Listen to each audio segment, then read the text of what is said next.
Going on, family? How you doing? Welcome to the Culture Code. Let me go ahead and introduce the crew.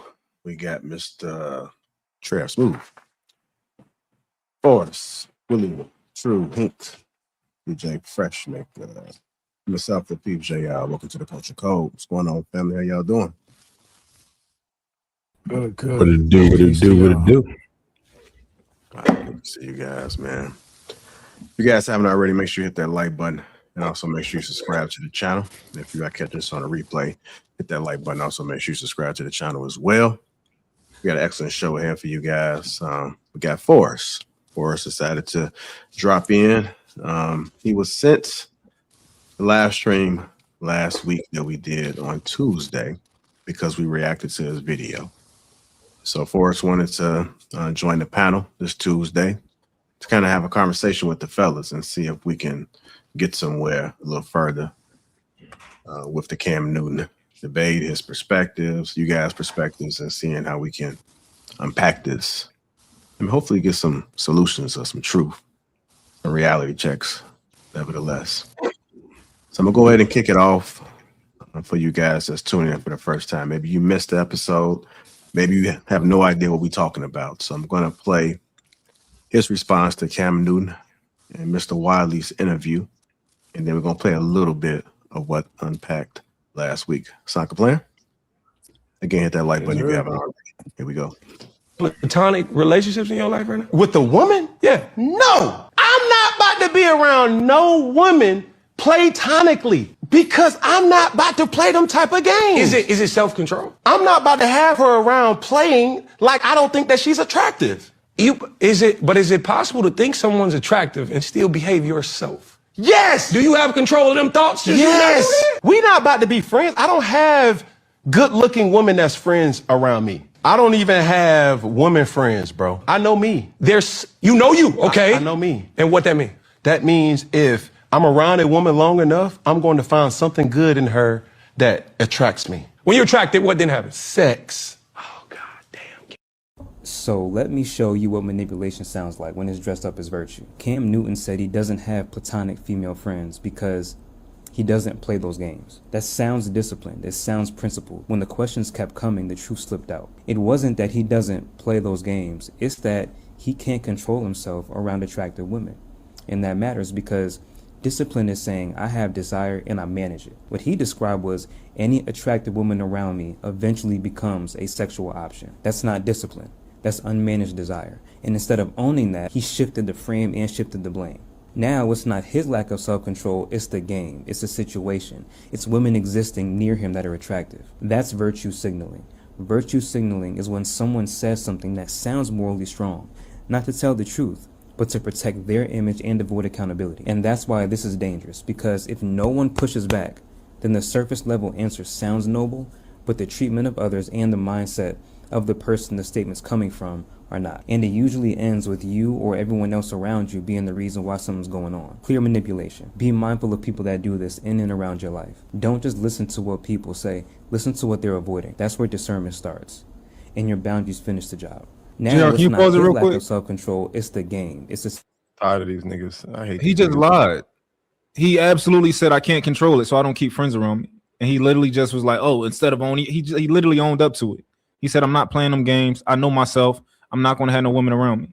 So in order for him to even make this opinion and perspective, you had to build it on a lie. Thanks. For you to like.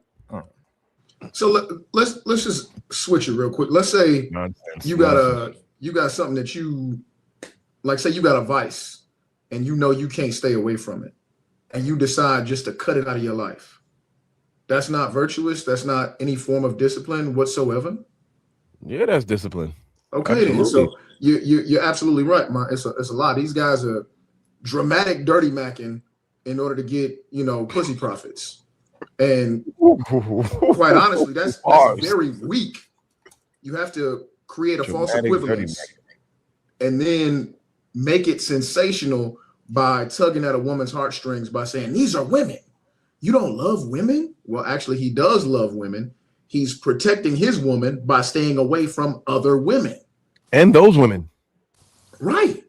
So these dudes actually can't get it the way that Cam can get it, or the way that any one of us on this panel can get it. So in order to get it, they have to usurp our actual message, which is to be straight up, which is what Cam was doing.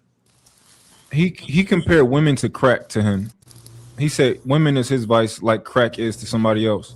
That's just him being honest.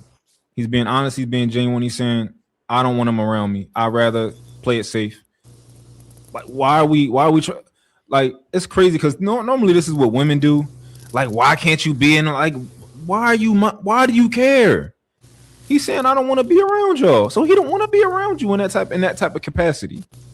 So, I don't know. Man. I get tired of this discipline conversation about biology. Like, it's like anybody with common sense knows if you got pets, let's say you got hamsters, nigga, you put a male and female hamster in the fucking tank together, eventually you gonna have some baby hamsters. This is not a self-control thing. Like, when it comes to attraction, this is just how nature works. You put a male and female of anything together in an enclosed space long enough, they gonna fuck. It's a guarantee. Like, it's just what's gonna happen. This is just human nature, animal nature, the nature of energy and spirituality. Like, I don't know why these guys keep trying to pretend that there's something wrong with men being attracted to women. From the bottom of my heart, I apologize. I knew there was a certain group of men who didn't like women due to like past heartbreak and mommy issues, but the amount of men I'm learning actually hate women, like truly despise women, yet y'all still label yourselves as heterosexual, blows my fucking mind. The fact that you can't see the first life you ever depended on was a woman's. Grown-ass man with daughters and wives being unable to view them as anything other than objects will never sit right with me. Y'all saw me on Cam Newton's podcast and I asked him, Cam, do you have any platonic relationships in your life? It was a rhetorical question. You know why? Because 40% of Cam's staff that was in the room that day for that conversation were women. Niggas in the comment section like, at least he's self-aware and be aware enough to know you just disrespected all of them. Telling them, if you do not serve me, I do not see you as a human being.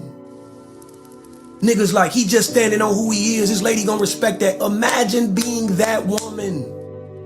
How hard it is to sleep at night, knowing if something piques your man's interest, your respect is now up for grabs. Imagine that. Niggas like, it's in our nature. That's who we are as men, nigga. You've never studied anatomy. You are not a historian and you do not speak for the masses. Shout out to all the real niggas in the comment section defending women. This shit is crazy. Niggas don't know what platonic means. But y'all sitting here having whole ass debates under this comment section fighting women. A platonic relationship is any relationship you've established boundaries within. I respect you too much to sexualize you. You niggas just can't admit you have no self-control. Your woman will respect you more for not attempting to avoid fire, but extinguishing it, the thought of it for her. Until you niggas have a respect for women, us real men will never have respect for you. You know, like the worst part to me was that like Cam platformed him like several days ago. I don't know when it was, but he platformed him. That he had what 500,000 followers. Like, he's a little relationship guy, but like, you nowhere near who can't be having on his platform. You nowhere near who you normally have on this platform. I'm assuming that he gave him an opportunity. And you was laughing all in his face. You never pressed him like, yo, Cam, you know, I don't think you're a real man for that. You never said that shit to his face. Then you get home and you shoot this corny ass video, this performative fucking video. Going in. And he got a grass wall. Like, that's one of the most feminine decor shit ever. Yeah. That's some whole shit. A grass wall is some whole shit. All right, just a little preview of what happened last week. Forrest, welcome to the show, brother, man. Good to see you. I know I seen you around. I know you in picking and choosing. Had a little conversation not too long ago. But you know, picking and choosing. Oh yeah. Helps too. What are your thoughts, man? I know that you heard some things last week What is it that you kind of piqued your interest?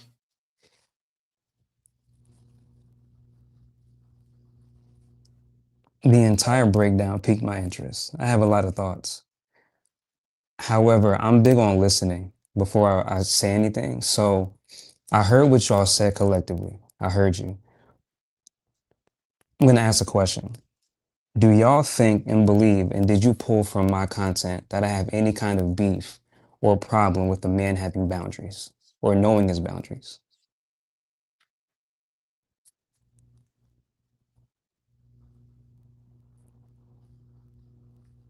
Yeah, I'm kind of quiet. I don't think he hit y'all. Yeah, I see a couple of mouths moving, but I can't, like Buddy in the white t-shirt. I can't hear you. Yeah, no, I was acknowledging you nonverbal because I didn't know if you were going to continue. No, that was a question. Yeah, I didn't take what you said of you having any kind of beef or malice towards him. No, not towards him. Towards boundaries, men having boundaries. No, I didn't take that. Anybody else? Yeah, I don't think so. It's interesting. Okay, so is anybody else? No, I think we responded to what we had. We pretty good at being direct about what we took issue with. Okay, so does anybody on the live right now believe that I have an issue with the man having discipline? No. Okay, so I guess my question is,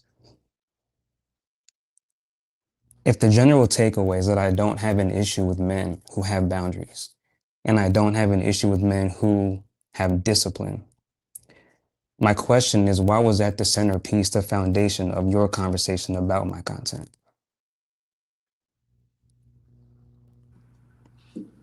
It was? I'm confused. I don't think that's what it was. You might not have watched the whole episode because we didn't have an issue with you having anything about discipline. Well, that's what I'm asking. So what was, because I heard what you said. So break it down to me. Because I heard discipline and boundaries a few times. So can y'all break it down in like a 2-year-old, so I can understand it? What exactly was your issue with what I said?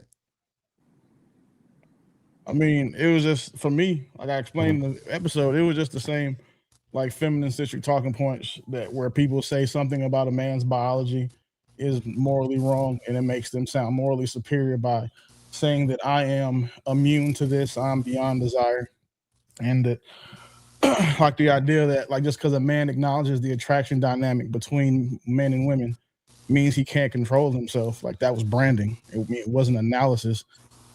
And then, like, the tone that was used always seems to be like, super soft spoken, soft lighting, speaking to women instead of talking to men about men. So it's more so that was like fantasy instead of masculinity. Okay, so let's stay right there. So the issue is, you believe that I judged Cam Newton pretty much. I judged him. No. Is that, so you don't? Okay. So, okay, let's get that then. So another thing you said is that my tone. You didn't like that my tone sounded, what was it, soft? You said. No, I didn't say I didn't like it. I said that your tone is the same tone that's been used in all of these feminine-centric talking points. Was that something that helped you lean into my message, or it helped you distance yourself from it? What would you say? Neither. There wasn't a message for me to lean into, because the thing. Okay. I'm not trying to cut you off, but because what I don't want is to have a thing where we go too off track. My question here is, what was the issue with the message, right? You mentioned one thing about manipulation. You mentioned a bunch of things, and then you also mentioned the tone of my voice. So are you going to remove the tone of voice thing? Because I'm asking about the tone of the voice, since we can get back to the first thing, but you mentioned my tone of my voice. So do you want to retract that? Because that's where we're going right now. No, I use the tone of your voice to describe the same type of, again, feminine-centric talking points that content creators have when they pander to women. Now, okay, so that's what because you feel like that helps you distance yourself from what I was trying to say. that was something that you counted against me, correct? I can definitely say we counted against you. I can't say that it make me distance myself because the message is what makes me distance you from it. It's not how it was. I just use that to characterize my description of the message. So what was my message? Basically, just more grandstanding. You shame male nature and say that if a man can't stay by women and be attracted to them and not sexualize them, that he's not a man, when actuality, that's just performative masculinity and ego. It's risk mitigation. It takes a lot of discipline for a man to identify a weakness he has and then to intentionally avoid it. The same way someone who is an alcoholic or is sober for 3 or 4 years, they stay away from bars and parties and shit like that because they know if I get around these people, I'm gonna want to turn up. It's the same thing. So okay, I heard what you said. So again, did I at any point knock a man for having that awareness? Yeah, your message was that if you can't be around women and you don't value women platonically, then you're not a real man. So I think you might want to listen to it again because that wasn't my message at all. That's not what my message was. And it's the reason I'm laughing. Just to be clear, is that not what we thought that was? And there's other people on the panel. Just to make sure that we're on the same page. Yes, the main issue was that we all understood that if you have a particular vice or you understand that there's a particular situation that could bring about an outcome that you don't want, you eliminate the situation. And we don't think that that is an issue. We think that it is mostly common sense and foresight. What do you want? Okay. So, my man, let me ask you, was that guy with you that was interviewing Cam? Are y'all like together? Y'all working together as partnership, as him doing an interview and you just reacting to it? I mean, we know each other, but it's not like that wasn't that we didn't have any kind of dealing with each other on that tip. Well, okay, cool. Because my issue was with the guy that was doing an actual interview with Cam. That was my issue. Y'all want to pivot to that? Because I really wanted to. We can pivot to what you. Because we can. Okay. Well, if we can pivot. That's we can my pivot. issue. So if we're not ready to get there, then I'm not going to go there with it. Then we could just go where the issue was. Hey, so was there a particular part in our broadcast that you had a question about? Well, yeah. Well, that was my main question. My main question was what was my message? Because the interesting thing that I'm learning is that I've seen a lot of reaction videos to the video I made. I've seen a lot of comments, a lot of DMs, even some threats. That was interesting. I've seen this a lot of reaction, and I would say about 95% of the men reacting are reacting to something I'm not talking about, and that's very interesting. But and as far as our particular broadcast, was there a particular point that it's the same? Yeah, it's this thing of, if I think I know what you're asking, it's this thing of you're knocking my video because you believe I'm knocking man's nature, and you believe that I'm unfairly attacking Cam and unfairly putting a jacket on him he doesn't deserve. That's really what I'm getting from a lot of people, and I got that from you a lot. Maybe I'm wrong. Could I ask a question? Could I ask a question of you? Sure. So you've mentioned that 95% of men had your message misconstrued. If your message doesn't resonate with 95% of men, do you think it's possible that you may not have conveyed your message thoroughly, or do you think that 95% of men are incapable of comprehending what it is you're saying? No, I believe in the laws of mathematics. What you're saying is correct. You're right on that.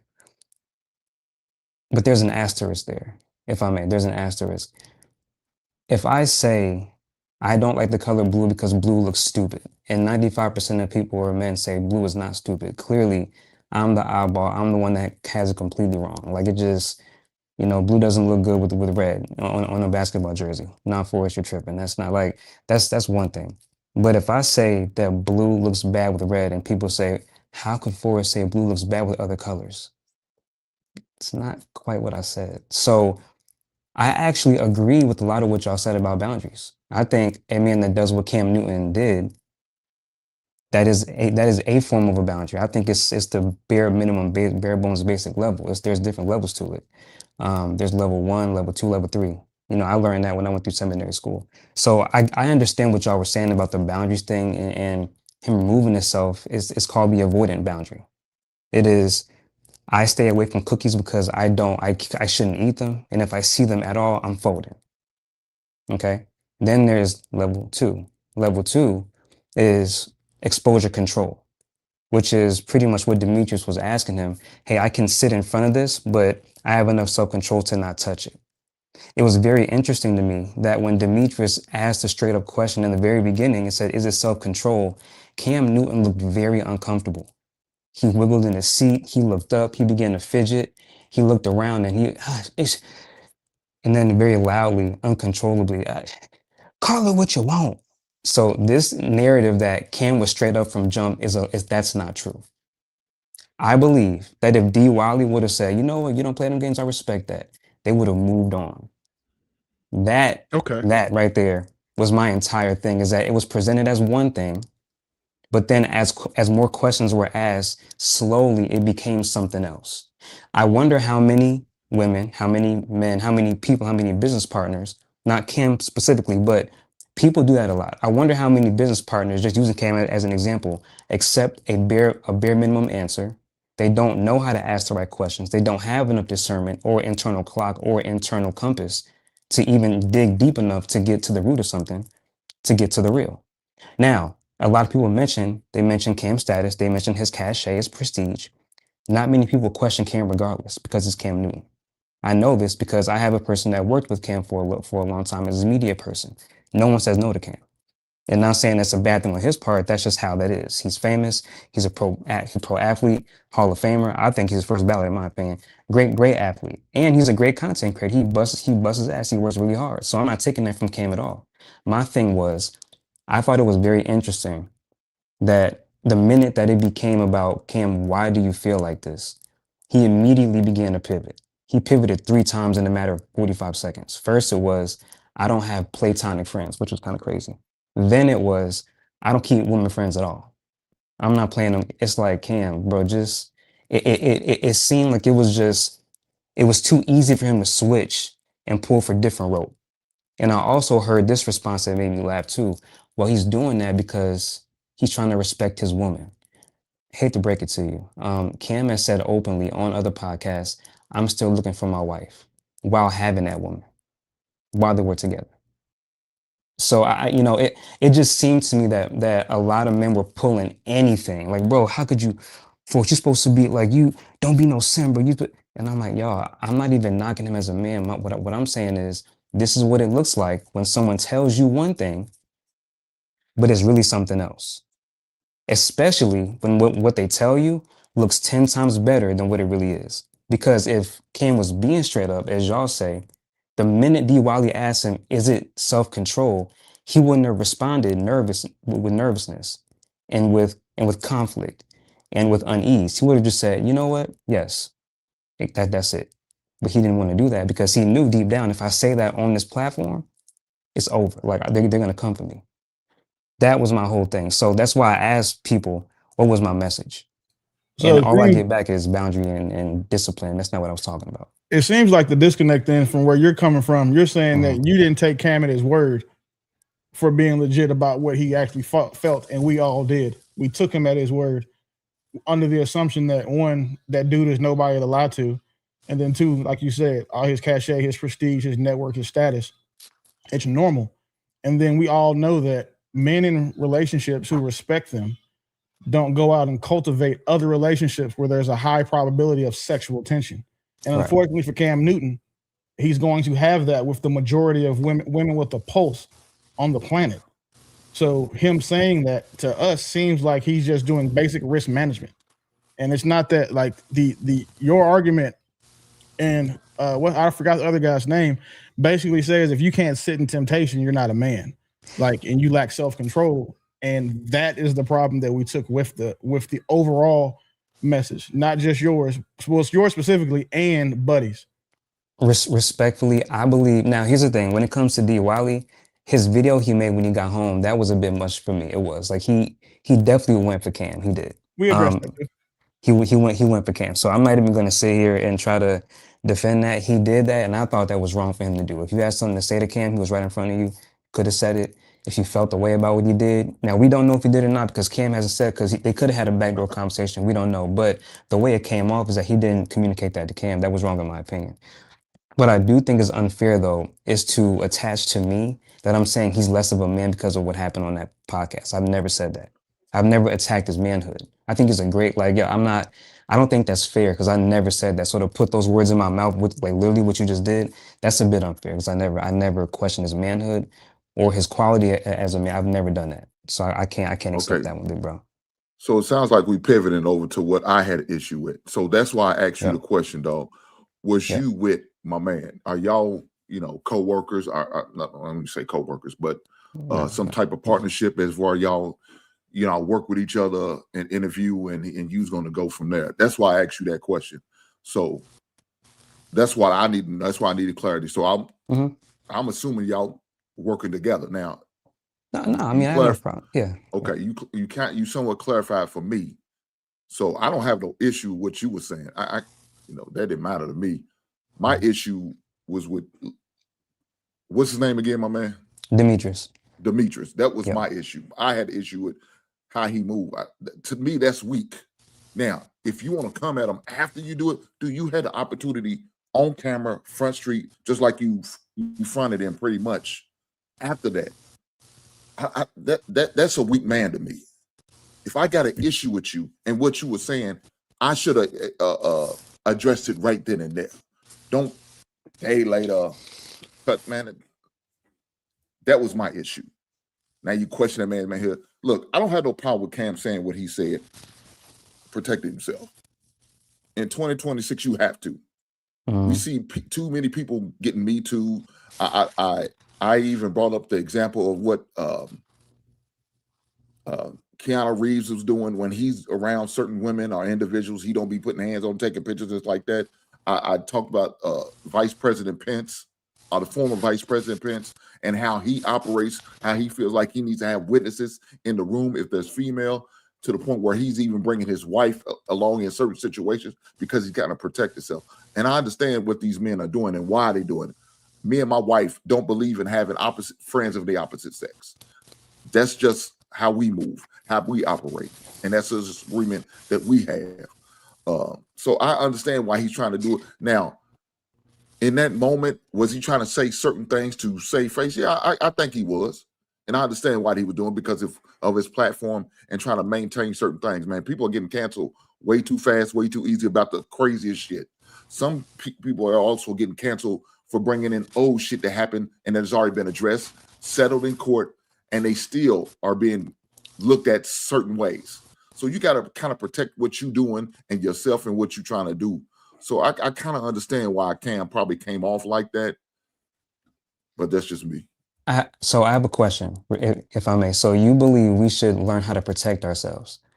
I definitely agree. I love this conversation because what you pretty much just said was, you protect, and shout out to your wife, you and her, you protect each other in certain ways. Not having friends of the opposite sex is one of them.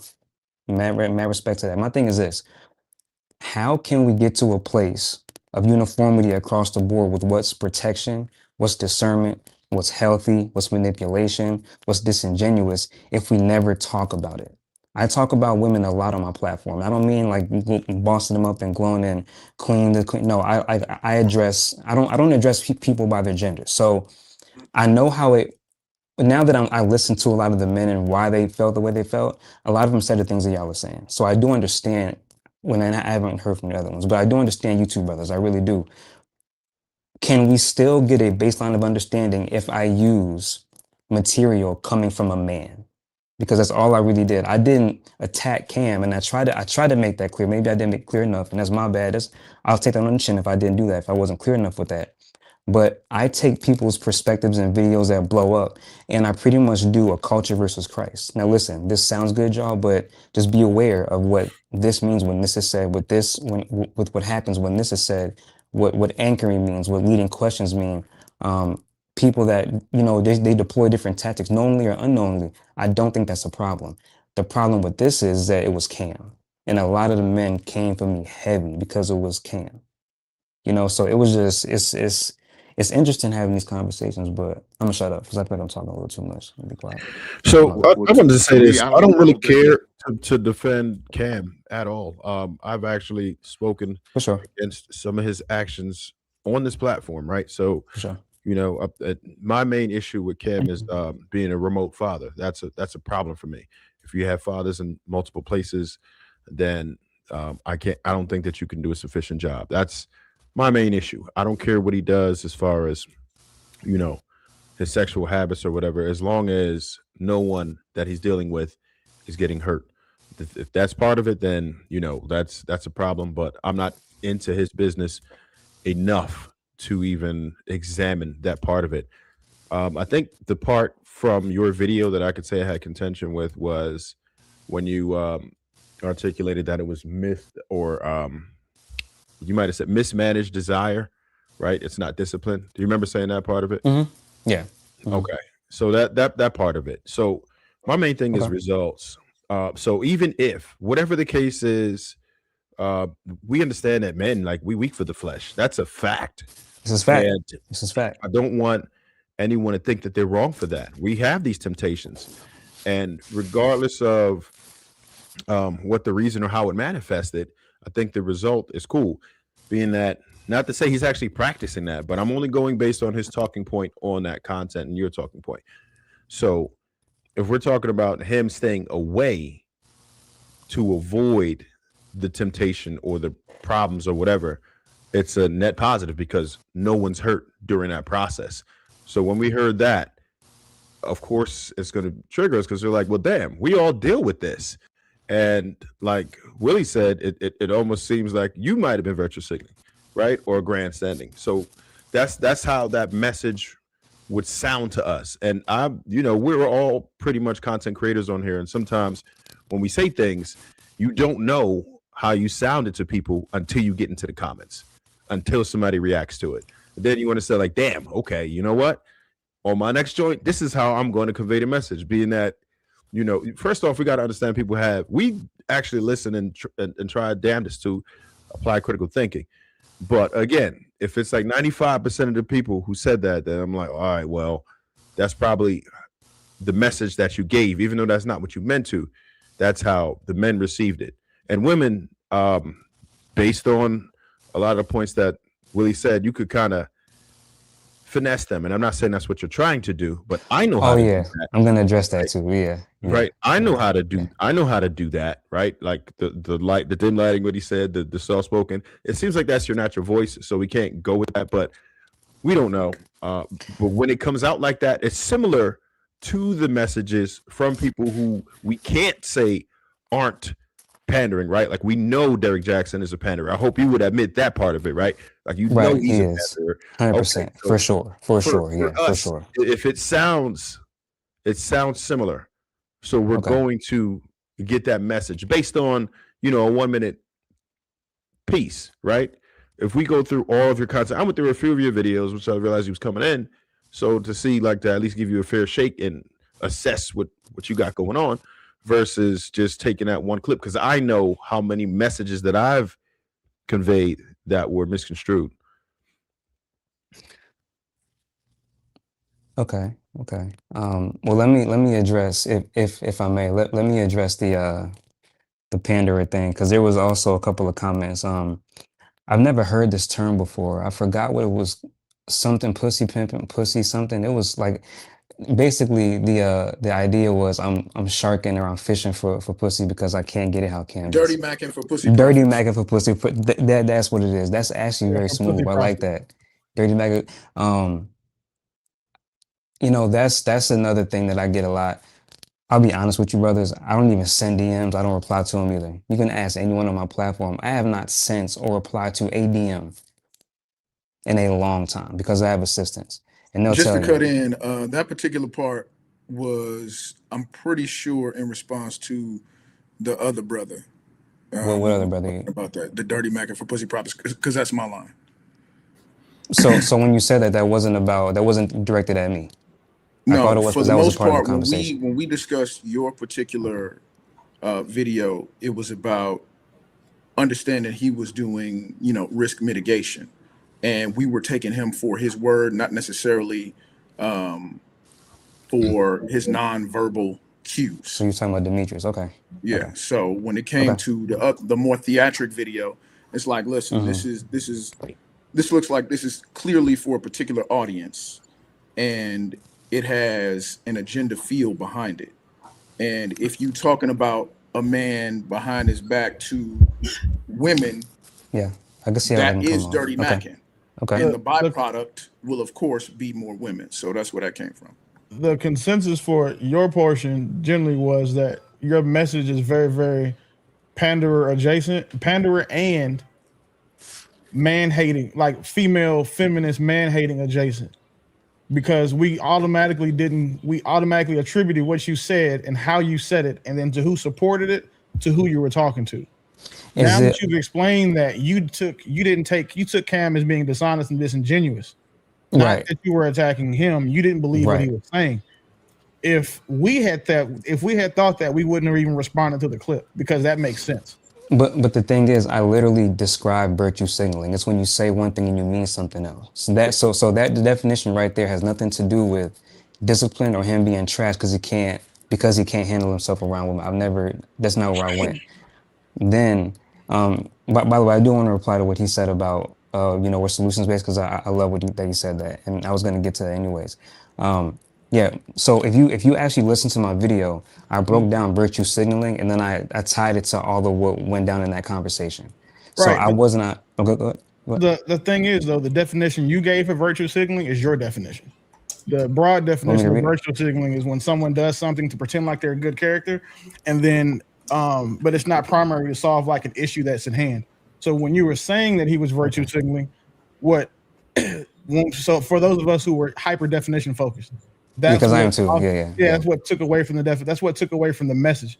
But then more importantly, if you had said he's being disingenuous here and trying to portray himself as if he's being disciplined, there's no response. I would say that you probably would have not received 90% of the vitriol you got from men on that comment. I didn't say that. No. I'm gonna play this. I'm gonna play this clip again. Yeah, I don't. No, not like that. Okay. I'm about to play it. You can play it again. You can play it again. Platonic relationships in your life right now? With a woman? Yeah. No, I'm not about to be around no woman platonically, because I'm not about to play them type of games. Is it self-control? I'm not about to have her around playing like I don't think that she's attractive. Is it possible to think someone's attractive and still behave yourself? Yes. Do you have control of them thoughts? Yes. We not about to be friends. I don't have good-looking women that's friends around me. I don't even have women friends, bro. I know me. You know you, okay? I know me. And what that mean? That means if I'm around a woman long enough, I'm going to find something good in her that attracts me. When you're attracted, what didn't happen? Sex. Oh, God damn. So let me show you what manipulation sounds like when it's dressed up as virtue. Cam Newton said he doesn't have platonic female friends because he doesn't play those games. That sounds disciplined. It sounds principled. When the questions kept coming, the truth slipped out. It wasn't that he doesn't play those games. It's that he can't control himself around attractive women. And that matters because discipline is saying, I have desire and I manage it. What he described was any attractive woman around me eventually becomes a sexual option. That's not discipline. That's unmanaged desire. And instead of owning that, he shifted the frame and shifted the blame. Now it's not his lack of self-control, it's the game, it's the situation. It's women existing near him that are attractive. That's virtue signaling. Virtue signaling is when someone says something that sounds morally strong, not to tell the truth, but to protect their image and avoid accountability. And that's why this is dangerous, because if no one pushes back, then the surface level answer sounds noble, but the treatment of others and the mindset of the person the statement's coming from are not. And it usually ends with you or everyone else around you being the reason why something's going on. Clear manipulation. Be mindful of people that do this in and around your life. Don't just listen to what people say. Listen to what they're avoiding. That's where discernment starts. And your boundaries finish the job. I think you 1,000% misinterpreted what Cam said, and you put that on him from what I just saw. He obviously was saying like, he was saying like, yo, I don't do the platonic thing. If I see a woman and she's attractive, I know eventually I'm going to want to do something with her. And it's almost like you made it into where he was trying to sound like, oh, I do this because it's noble. He never had a position that he did that out of being noble. You know, his position was, I like women. It's my vice. Did you just get what's up, bro? What's your name? So I think I don't know how long you've been here, but we kind of already addressed this. He just got I'm sorry, I'm late. Oh, he just got on. Okay, yeah, because we already addressed this, bro. So they thought the same thing, but we have a baseline of understanding now, because I think generally the idea was I was shading Cam and I was knocking him and I was trying to put a jacket on him that he didn't deserve, unjustly and unfairly. But that's not what my message was about at all. And I explained this to them, but it was more so about the fact that I think it would have been more integral for him. And the brother with the jacket, I want to get back to what he said. It would have been a lot more integral for him to just come out and say what it really was than just trying to keep saying, I don't play them games, I don't play them games. Now I know that might sound very menial and it might sound very minute in the grand scheme of things, but it's actually not, because something his brother said was very insightful and very tactful. He said, we don't want people out here getting done dirty. We don't want that. We're about solutions, right? Well, level 3 of discipline is transformation, willing transformation. Remember, level 1 is avoidance. Level 2 is exposure control. Level 3 is actual transformation, intentional transformation. I think a lot of the brothers on this live that's canned up with me, I think y'all will agree that a man is more valuable to a family and a community when he's transformed from who he used to be than running from stuff his entire life. I think and so I'm glad he said that, because I didn't even get to level 3, but that's really what I think we all, it came out of his mouth. That's what we all strive for. That's what we should all strive for. But it was never about me knocking Cam for what he said about him. He can't, like, this and the third. My breakdown was about him saying one thing, presenting it as, listen, I don't play them games. I'm not doing this. I'm not doing that. When really it's something totally different behind the scenes. When he says I don't play them games, what does that mean to you? You muted. Can y'all hear him? I can't hear him. Y'all can hear me? Yeah, we can hear him. You can hear him? Yeah, I can. Oh shoot, maybe he's in. Hold up. Can you hear me now? I'm trying to. Can you hear me too? I can hear you in more. Yeah, we can hear you. I can hear you. Yeah, because I 100% agree with you, Mike. I 100% agree with you, Mike. Because one, all right, you about to respond to your No, my point. I got a delay, just so y'all know. Okay, cool. No, so Forrest, when he says I don't play those games, what does that mean to you? How did you take that? It's like real choppy on my end. Is it choppy for anybody else, or is it just me? Nah, do you want to hit the refresh button? Hey, can you hear me? It might just refresh. Hit the refresh button. Just come back in. F5. Yeah. Damn, that's all it is. F5? Yeah, bro. It's refresh. Come on, man. I do find it interesting, though, you guys. I've been listening, so I'm glad that we're going to expand upon it. Because I think I may actually have a completely different perspective on what seems to be the collective thought behind what Cam said. But for sure. Can you hear us now, Forrest? All right, bet. My question was, what does it mean to you when Cam said, I don't play those games?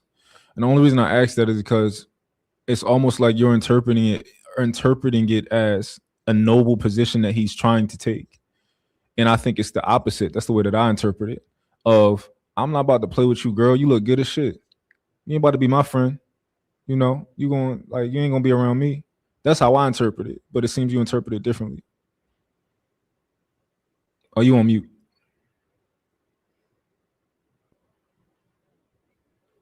Damn, I can't hear you. Change the source for your microphone. It's the little arrow right next to it. Click up. All right, you know what? There you go. You right. You good. I'm good. Okay, Yeah. okay. There we go. So the question was, Damn. Can you hear me?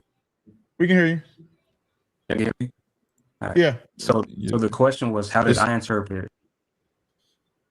How did I interpret him saying he don't play them games? Is that what I'm hearing? Yeah. I didn't have an interpretation. Because I would have done the exact same thing that Wiley did. Like, what you, Hold on, Forrest. I want you to take those. What are those headphones? Yeah, they're not plugged in. Nothing's plugged in right now. So it's just me talking. All right, are you using your phone?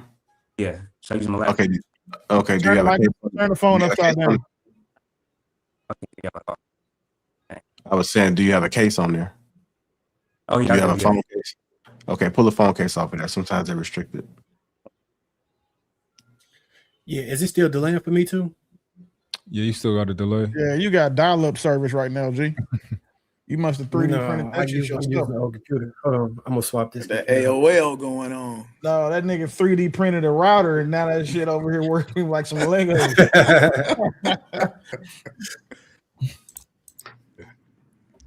Hey, if you need my IT services in white, just hit me, bro. I got you.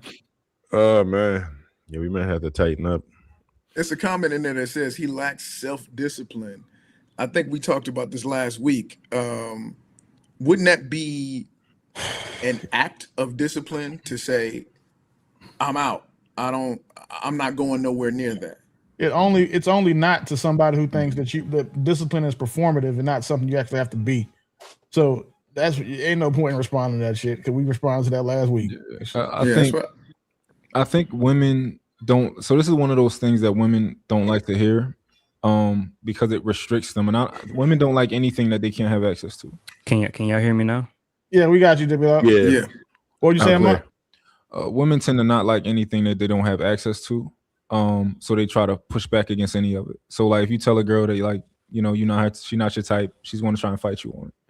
Remember like when Yancy used to do her show and all the girls would vote on the guys' polls, like yeah. And they would try to come onto the guy's page and all that and try and infiltrate it because they just wanted access so bad. They do the same thing to the health phase expert. They always try to vote on his. Mm-hmm. Right. Yeah. They want, like, if you say like, yo, I don't, because me personally, I also don't have female friends, but it's not for the same reason as Cam. Cam is he doesn't want temptation in his life. I wouldn't be tempted. I'm just not interested in having female friends. Like they're just. If I meet one that's cool as my homies, cool. But I just have yet to meet that or as useful as my homies. So it just is what it is. Mark, can you lean into that? Because we talked about that last time. I think somebody also mentioned in those particular relationships, they don't necessarily really serve the man as much as it serves the woman because he becomes a pseudo boyfriend. He ends up doing boyfriend duties. Yep. And also sometimes fitting the bill as a boyfriend, and he's not actually a boyfriend. That was me. So it doesn't make much sense to do that, especially when you have a woman in your life you're already taking care of. Exactly.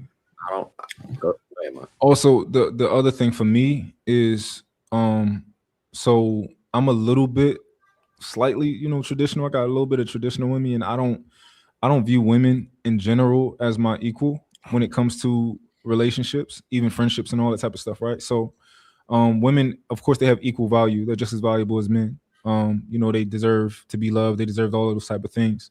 But I believe that women are to be protected. I believe that you hold doors for women. I believe all of these types of things, right? I believe that I believe women and children before men, right? I believe all that type of stuff. Men go to war and we do all that type of stuff. So the woman in my relationship, even though we are collaboratives to some degree, she's still not my equal, right? And I don't see it any different with a woman that I would be friends with. It's just they're not my peers to some degree. So yeah, that's if you can understand that. I would like to challenge that because again, I was listening and I. So this is something that I can personally tell you, fellas. It's an anecdote, but this has been something that a lot of men have questioned me on my entire life because I've always had female friends. I've never quite understood it from the perspective that you guys are explaining it. Even to what you just said about a woman not being equal, which I guess I can understand, but I never viewed women and men as non-human. They're both human. I think, man, my friends, how do I want to convey this?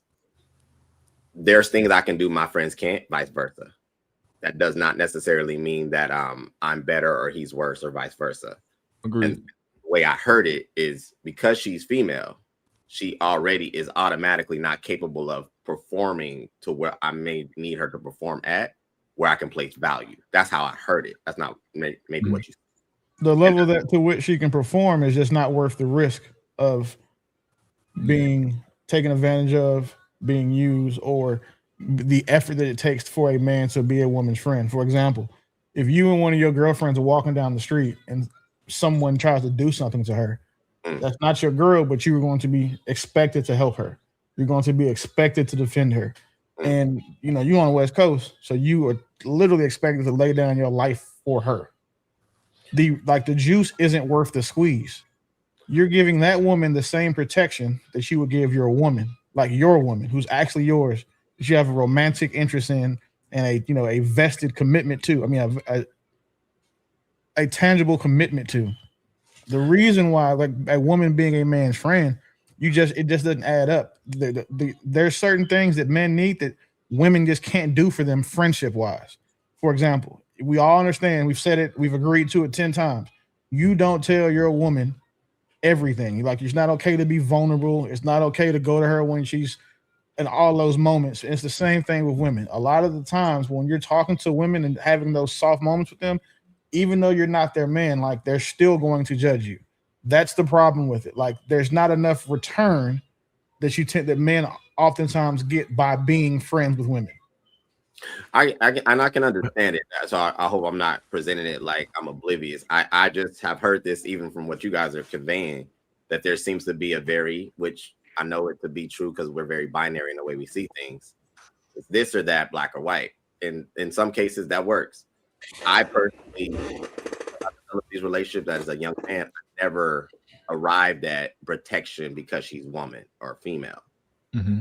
Friendship to me was just a friendship. In most cases, if we're going to talk about discipline, the same way I structure my life with my male friends, I'm not putting myself in positions that threat has to even be a thing. Mm-hmm. And I think that speaks more to how you spend your time, how you move throughout the earth. I think a lot of people walk through the earth assuming they're disciplined, and they really are carrying themselves in a foolish like manner, whether it's intoxication, drug abuse, whatever it may be.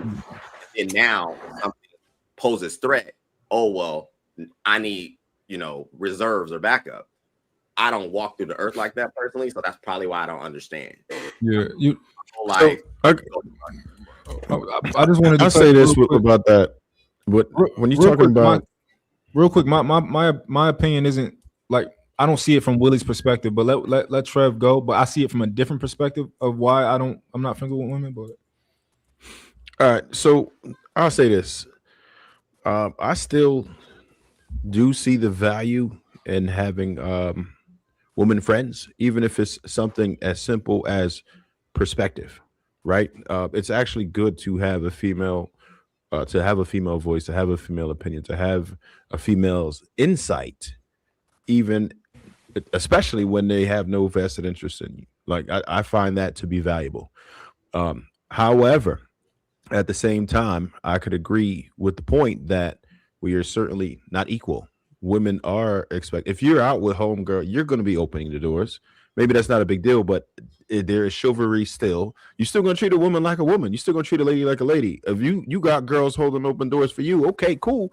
That's just not how I roll. You know what I'm saying? Like, there's certain things that is expected, and females are generally needy.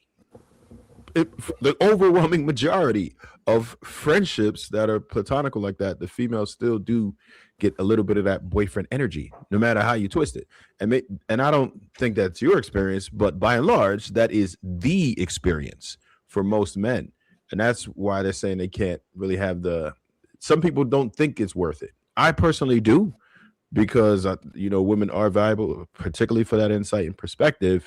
But yeah, it's usually not equal. So let's take that, because like I heard what stood out is the opening of the door. I've never again, when I'm with my boys, I open the door, he open the door. It ain't a sex thing. Like, it's the door needs to be open. It's really simple. I don't see a woman in that capacity, and that's where true. Do you hold the door differently for a man? Like, you don't like hold the door for him. You just go inside and then you kind of push it for him, right? I just open the door. It ain't like I was spending time with one of my best friends the other day. Like, you know, we just opened the door, bro. It ain't that deep. Do you practice chivalry? You do that for females too? Do you practice chivalry for your homeboys? Like, I practice chivalry for my homeboys. I don't practice chivalry for my female friends. I think there is a decorum of respect that you just have as a person. And so something like a door, I wouldn't think about it from a sexual perspective. There are certain catered theatrics maybe or actions. Like my lady, she don't open doors, no doors. But that's my lady. If I'm with my female friend, she can open the door. Like it ain't, let me get your door, let me hold your bags. And I think that's where when I hear some guys talk, they make it seem like, well, she's female, I have to perform. I don't understand that. That's so true. If y'all carrying a whole bunch of stuff, right? Let's say y'all moving or something like that. Are you going to expect the female to lift what you're lifting? If I'm moving, like an apartment or a house or something? Yeah, or if you just carrying, like let's say y'all went somewhere and y'all had to carry some stuff out. Are you going to expect her to carry an equal amount of weight as you? I haven't been in that position, but I probably would be on some like, yo, we need to figure this out as simple as possible. Like again, this no. Directly though, would you expect her to carry the same amount of weight of you or not? I would naturally expect her to carry the same amount of weight, but I also wouldn't be in a position where I'm carrying something from a girl that's not my girl. Like my lady gets that treatment. If one of my homegirls called me or put me in a position, we'd have a problem. I'll be like, yo, I'm not your servant. I don't do that. That's my lady's type of treatment. If you hold tight, I want to get Forrest and let me just get him in there, see what he's thinking, and also DJ. I'm actually enjoying this conversation. Now, me personally, I've listened to you brothers. I have female friends. I have them. I don't. It's not an issue for me. It's not an issue for them. There's no boundaries that's crossed. When they get boyfriends, when they start courting a man, there's clear boundaries there, of course. But I don't. It's kind of difficult to say this without sounding a certain way, and I get that, but I don't look at it the way y'all look at it, because for me, I had to learn the hard way how to move integrally with my lady counterparts. I had to at a very, very young age. And so I'm not saying y'all didn't. I'm not saying that about anyone on this panel, because I don't know your reasons. Some of y'all said I had my own reasons. You didn't go too deep into it, so I don't know. But for me personally, I have female friends. I don't have an issue with having lady friends. When it comes to holding doors, I got bros, I got homeboys. I open doors, bro. You got it, bro. I got it. Go ahead. I got you. When I'm walking into the gas station, if I see a man coming towards me, open the door. You got it, bro. Go ahead. Or he might do it for me. I'm kind of with him, bro. There's like certain cadences are not that, they're not that pivotal for me or integral to me that I have to attach it to my manhood or to my masculinity or to my don't play meter. I don't really think like that. I'm not saying, because now here's what I do know. Here's what I do know. Because of where you're from and how you grew up, showing that kind of respect can be taken as a weakness. I'm being real with you. There's some areas in this country where if I walk down the street and I see a man coming my direction and I just give him a head nod, that could be something that you might want to think twice about. So I get opening a door. I get helping a man you don't know. I understand. I'm just not like that. I'm gonna show respect. I'm gonna do that regardless. That's just me. But I'm listening to y'all though. I think it's different to hold a door for like a stranger. Like, let's say a guy about to come in behind you. You just hold the door for him at Wawa or something. Like, we got Wawas out here, real quick, right? That's different, right? But I just feel like in general, I wouldn't hold the door fully for my homie. I just feel like, and I'm not saying that you shouldn't do it. I'm just saying in general that it would feel weird. And even if he tried to hold the door fully for me, like, it just would feel a little weird for me. So let me ask you a question, bro. Let's say that we walking into Mayweather finna fight Mayweather, right? And we walking into like Buffalo Wild Wings, or I don't know what you got where you at. I'm in Dallas, so Buffalo Wild Wings somewhere, right? And I'm in front of you. It would be different for you if you look up, you text and you look up and you see me like, you got it, bro, go ahead. That would be different. That would be awkward for you. Yeah, if you just hold the door open and you just like, and I just step on through, like, all right, okay. It's just like, sometimes it might not peep, but ask him where you're from though. Where you from, Monty? Philly. Okay, East Coast. Okay. All right, East Coast. I see. That's what I'm saying. Like, different areas are different. Like, areas they have their own cadence, they have their own way of doing things, their own mannerisms. So I understand. I really do. Like, everyone's different. So that's why I'm not gonna knock it. I'm not saying it's weird. I'm just not like that. That's Yeah. all. I want to make it clear that like I have women who I've worked with in the past who I've developed I for lack of better terms friendship with, but to me it's not really a friendship. But I've developed a relationship with them to where I see them as a sister. I would throw up to think of doing anything with them sexually, but these aren't people that I would say like, yo, let's go hang out with. Even the women who are closest to me who aren't like really like my sister or something like that, I wouldn't want to hang out with them. Like, just us two, just go hang out. Like, and this is not to say that other people should feel differently. This is just how I'm like, other guys see it from like a mathematical, like, oh, it just doesn't make sense or it's no ROI for it. I just don't feel it. Like, I don't feel the connection that way. What's the purpose of having them then? So I agree with Trev big time on the insight line. Can y'all not hear me? Can y'all hear me? Absolutely, absolutely correct on that. And I think actually with True, you kind of had a I don't play them games moment too. Like, you took away certain situations, you put up a boundary right there. Okay, when it comes to me serving you in a way that I would serve my lady, I'm not going to be there. I think we can all understand that. To me, taking out the temptation line, it seems like there's a similarity there when it comes to Cam. I don't play them type of games. It's the same thing. I'm going to eliminate a particular situation that I shouldn't be in. But for me, it wasn't based on attraction. And again, this is something right. I said. Yeah, I'm glad we're having this conversation because it helps for me to further maybe even understand. But this is something a lot of fellas have always been like, yo, man, how you got female friends and you ain't trying to crack? And I'm like, yeah, it's not about sexual attraction with us. I don't think with me and my bad, I'm on Cam. It's not about sexual attraction with me and mine either. For me, it's about reciprocated utility and risk. That's why. That's the assumption that because she's female, she has no reciprocation. It's not an assumption, it's a fact. Because from one, mind you, I'm from Texas. So I'm from Dallas. So we do the whole pulling out chairs, standing up, yes ma'am, no ma'am, all of that. So it's default for us. But then a lot of the things that men do for women are things that their boyfriends do. There are things that like being Southern hospitality. It's how we are. So one of the things I say, like, I can see being around women is cool. Some women are just like a vibe. Nothing wrong with it, right? The thing is, when it comes to the friendship needle, women don't move that to the same extent as a man would. If I have to move, I'm calling 4 of my homeboys. I'm not calling 4 of my homegirls. Of course. Also, who's more likely to call me when they're in a jam, when they got a flat tire? It's my homegirls would be that. So all I'm saying is that the utility isn't there. And it's not saying that there is no utility in women at all. It's saying there is just not enough utility to me outside of a relationship for me to have a like friendship with them. That's all. That's fair. I think that to me, what I hear, and this has been something I've observed, doesn't necessarily make me right. I think men struggle here, generally speaking. I think if you don't know how to curate, how to command something from anybody, male or female, there's something in you, in my opinion, that lacks. Because to say, yeah, from a biological perspective, you're absolutely right. Being around females is not going to create the same level of safety and maybe utility like you stated. But that doesn't eliminate the fact that her reach in whatever sphere of influence she has cannot directly benefit you. I've been taught equally by both men and women to help develop my whole person.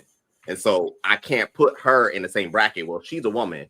She can't do these things, maybe physically. What can she do? And I think that for whatever reason, I think most men stop. She's female, that's it, that's all, and they just throw their hands up. That to me is a little strange because I've had so many opportunities that came directly through women assisting, and it wasn't necessarily. Some of my best. So what? let me Some ask of this my best question. employees have been women. True, I'll give you that. Women definitely do have a they're very good at a lot of things. I But agree. you also have to add, that the inherent danger and there's also times now that women bring to men, where it's you seen it. And all it takes is like I told you, the scariest place for me is to be in a white woman's imagination, because that's the most dangerous place for a black man to be. And all it takes is some tears and a phone call before they can literally try to have your life taken. I take that in consideration with all women. The risk is just not worth it for me, especially in a relationship. In a relationship, I treat my woman like she's the only woman on earth. The only time I would acknowledge another one, say if Forrest, Mont, and White, y'all were out and I saw y'all ladies coming in somewhere, I'll get the door for them, but that's out of respect for y'all. It's not because they're just because they're women. So I don't treat every woman like I treat mine, because if I do it for all women, it's not special. It doesn't mean anything when I do it for mine. So my question is, what's the purpose for having female friends? Let me be honest. Can you hear me? Okay, cool. Mhm. Most of them are not funny. They're not very entertaining. They really don't bring me nothing, because I can't look to them to go buy me a drink. I don't need them to console me, because if I needed them to console me, I need for them to fuck me. And that's not what I need as a man who is married to have that. So I don't see the benefit of a female friend. I got my friend and my wife, Mrs. Hink. I don't need no female advice from an opposite of my wife. I don't need that. So what is this woman's purpose? She's going to use me, take advantage of me, use me for my emotional support. She's going to use my muscles to carry couches or to move things, to hang up pictures. Hell no. You don't get those benefits because you're not Mrs. Hink. So again, what is the purpose for these heifers? That's what I respect what you're saying, Hink, and I think to each man's design, we have the right to choose how we want to migrate through the earth. It just very much seems that this is a very universal perspective, which has always been something that I've been on the opposite side of, because I do not see it that way at all.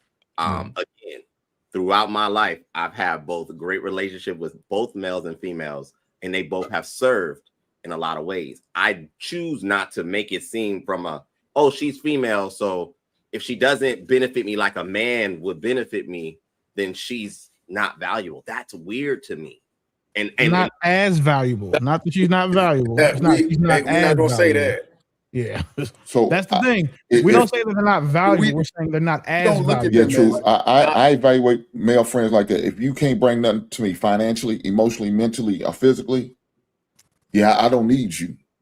You serve no purpose to me. I taught that to my son because it was taught to me by my grandfather. That's how I established friends. And so now we're talking about somebody of the opposite sex. Like I said, 2026, you got to be careful. I said it earlier when I used the example of the former vice president and Keanu Reeves. You have to be careful about certain things. Now, I don't understand the purpose for them, other than I'm looking to give them 20 goddamn minutes. Other than that, no, I don't need them. I don't have no desire to be friends with a woman. What can you say to me that's going to be really beneficial to me that my wife can't say to me? What do a woman needs a man that she doesn't already have a husband that can't be beneficial? She don't need to be looking at no male input from another man. So you want your wife or your woman to be influenced by another man? What is that? That's disrespectful to me. That's crazy to me. Not even a goddamn pastor, shout out to the clergy, but not even a pastor can have more influence on me, on my wife, than I do. So what makes you think I'm gonna let that fly? We not. True. Please give me some reasons. What's the purpose, or what's the value in having a female friend when you have a significant other? Now, if you're a single man living a single life, okay, I understand that. That's because you ain't got no goddamn female input because you ain't got a wife or woman. So maybe you're looking for one with the so-called friends. But as soon as things change in my relationship status, yeah, we done. Well, we done. To maybe it being maybe somewhat euphoric. respectfully, because I haven't made it to the point of being a husband yet. I personally still don't see it the same. This is just my perspective. The benefit to me is from what that person's value may be. If she's my friend, there's something I've already assessed of her being a valuable person. And that's where I think when I approach friendships, like you said, Hink, what is this gentleman going to be of service to me, or what do we connect on? There should be a benefit, right? I don't automatically think sex. That's always been the disconnect. I can see a woman, she's a woman. That don't mean I want to sleep with her. And it seems like most men, that's exactly where they put the girl. If she's a female, well, she don't serve in the bedroom, then she's irrelevant. I never understood that. That's strange to me. I don't. That's so I don't think so. We could just look at what Hink said when it comes to men, right? If there is a group of friends and one happens to be, let's say, a deadbeat father, automatically the way that men normally deal with men that don't meet the standard, those men are exiled. So if you don't meet the standard as to what Hink was saying, then it doesn't necessarily serve a purpose. And since it doesn't serve a purpose, it's not that it is not valuable. Leaning to what Willie was saying, it's not as valuable as to what your standard would be for your group. So we could actually take sex out of it if you want to, and just lean into kind of the way that Hink was describing it. You ever had a girl have to stop fucking with you in a certain way because she's in a relationship, or because she got into a new one? No. So one of the things I appreciate about California is y'all have just this way where everything is just cool, and it's just like, it's fun, and people are just people. That's one of the few things I respect about California. You know, I fucking hate the taxes. For the majority of us, just based off of either how we look or what we have access to, what we can do, a lot of women aren't going to want us being their girls' friends in the first place, because a lot of us are going to be in a higher position in life than the men they're dating. No man wants his woman hanging out with a bunch of men who are better than him. Not saying that's your fault, not saying it's our fault, but it is a man's nature. A man is not going the same way that a man wouldn't want his girl hanging out with Cam Newton or Cam Newton and them type, because he understands that them niggas are assassins and they hitting shit. It's the same thing. So I appreciate, and I think that if in a different life, I would have loved to have the experience that you have having women as friends. Like I can see how that could be fun, right? Especially being single. I can see a bunch of ways it's fun, because one thing I know about women is they get you other women. That's one thing I do know that they will do. So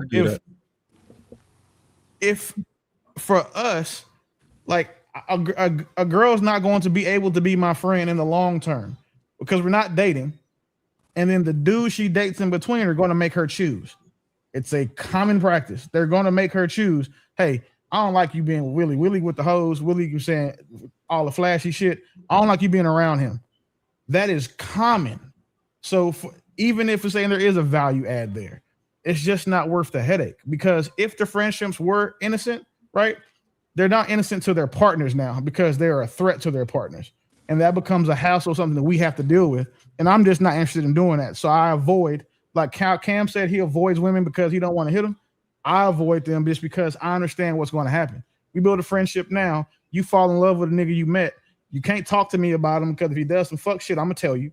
And then the relationship becomes an issue. And now because I tried to warn you about the dude and you choose him, you feel like you got to act funny with me. I just don't want to do it. Yeah, so I may be bringing the conversation. For the most part, I mean, y'all can let me know. No, we can hear you, M. White. Or not, but if I do have an associate that is a female, if she, gets serious with a man, I get right in that neck, y'all. My hands are off. Like, it's not that there's an attraction there, but that's out of respect of their actual relationship. There's, just like Hink was talking about, you don't need none of my insight, none of my counsel. You don't need none of that. You literally have somebody there with you all the time. There's nothing that you need from the opposite sex that you can't get from whom you're actually dealing with every day, unless you're talking about somebody that is just a straight associate or networking with. All right, go ahead, White.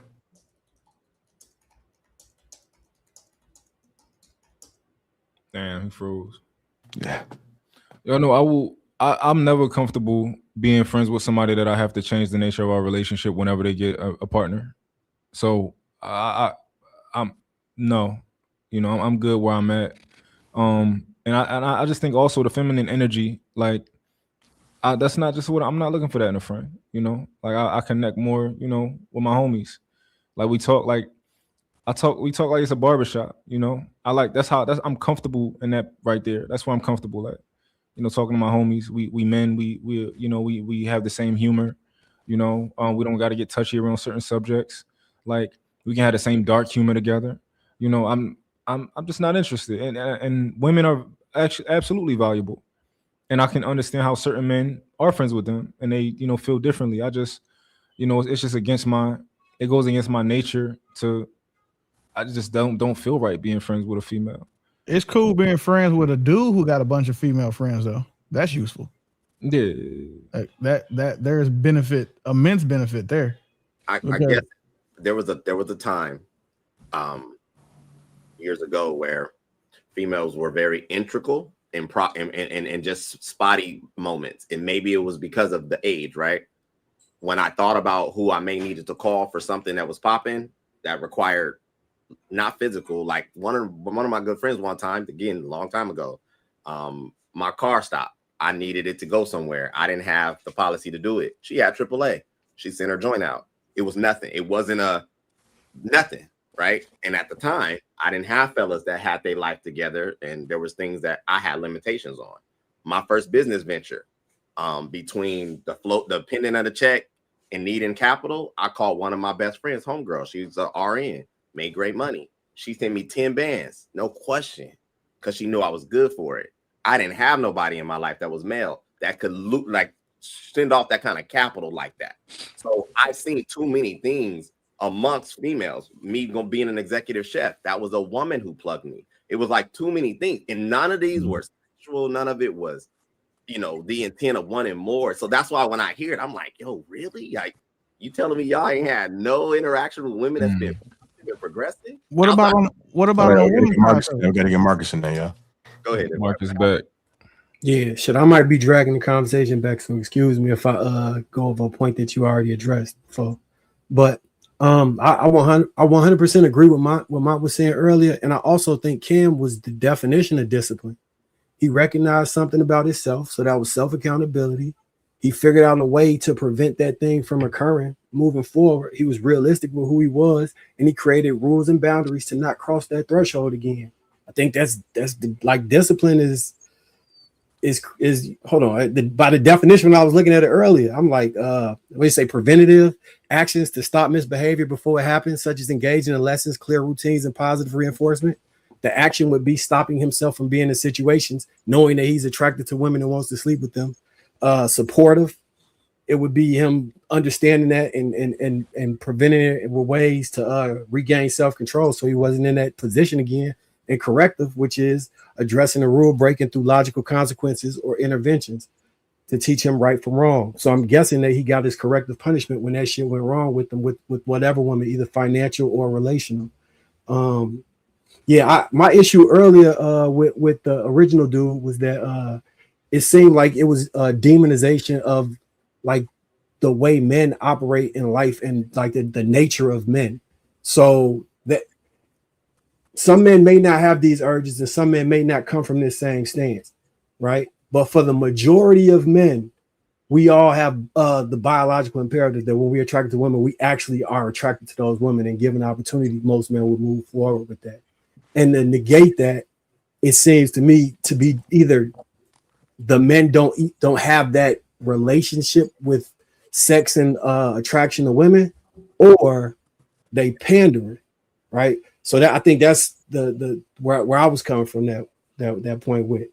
So if you addressed that already, that was my thoughts on that.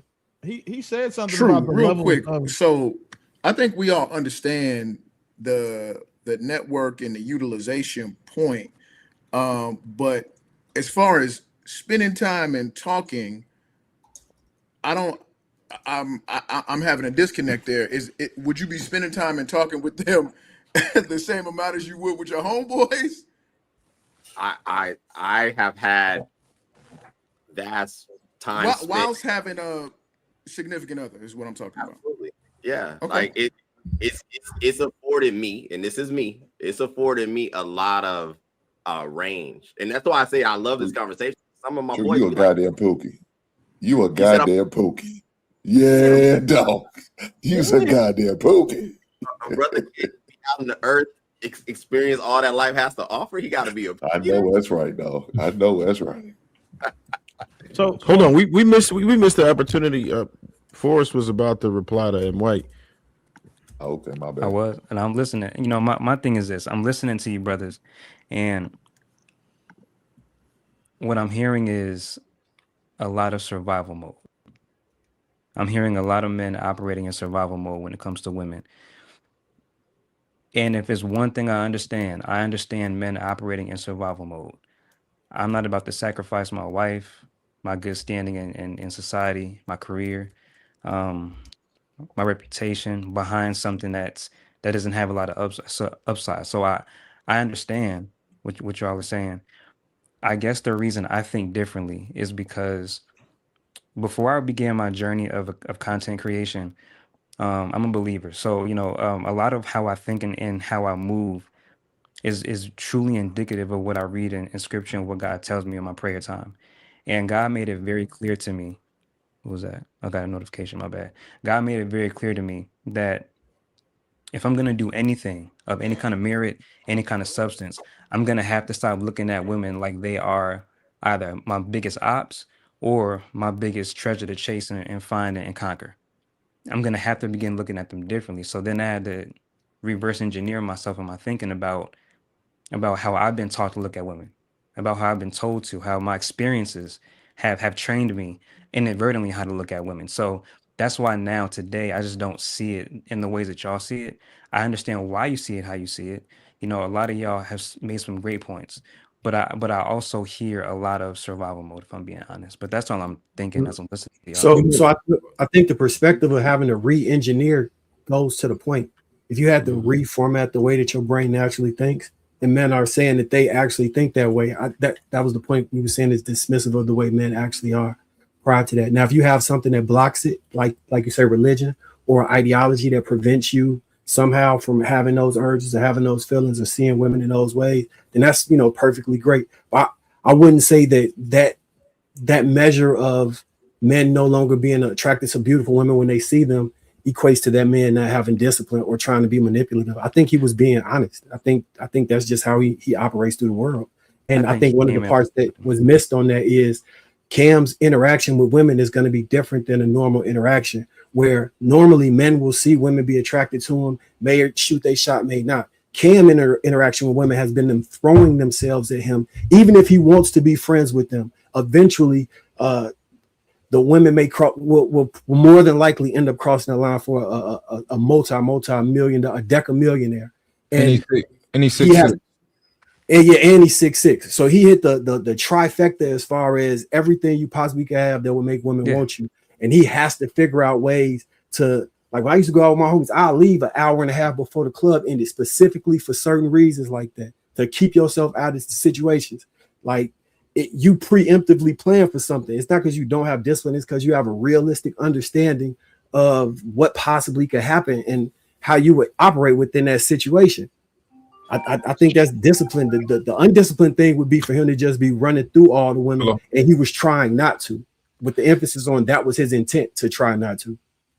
So we did address this. And you're not going backwards. Go ahead. Is he still talking? Can y'all hear me? Because I don't want to cut him off. No, you good. Keep going. Okay. No. Yeah. So we did address this in a sense.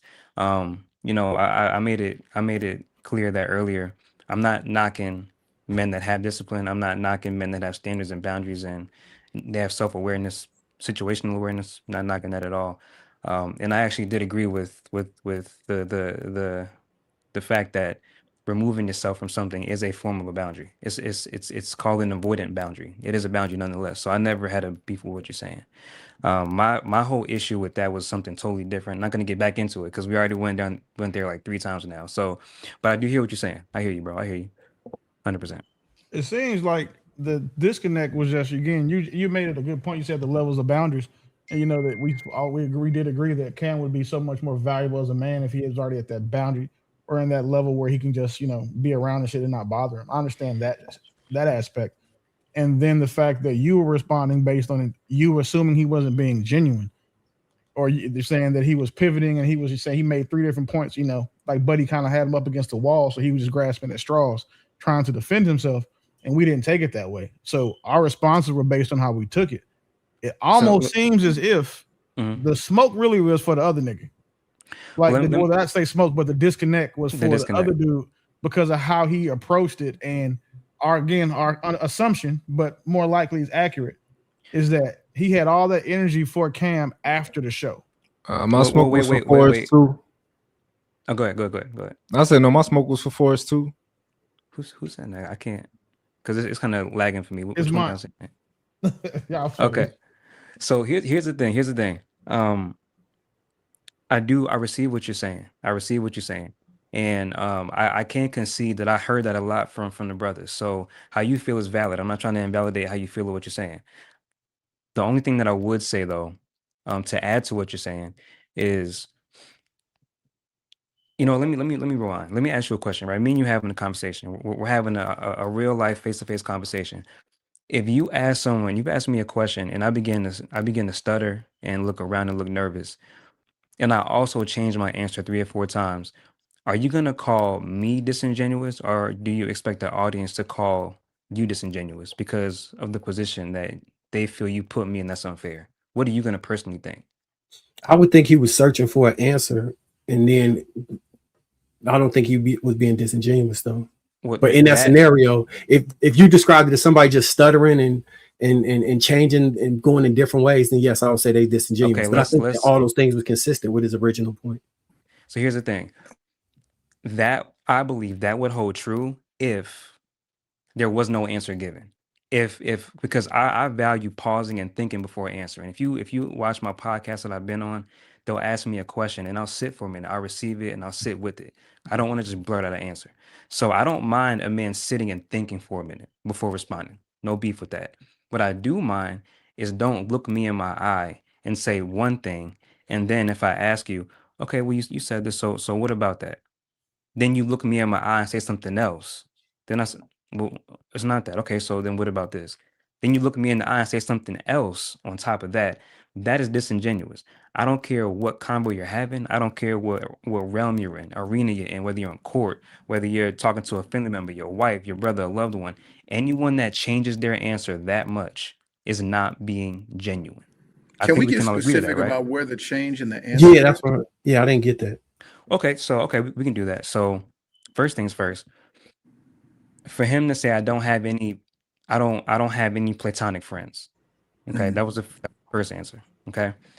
The second thing he said was, I don't keep friends platonically. Right?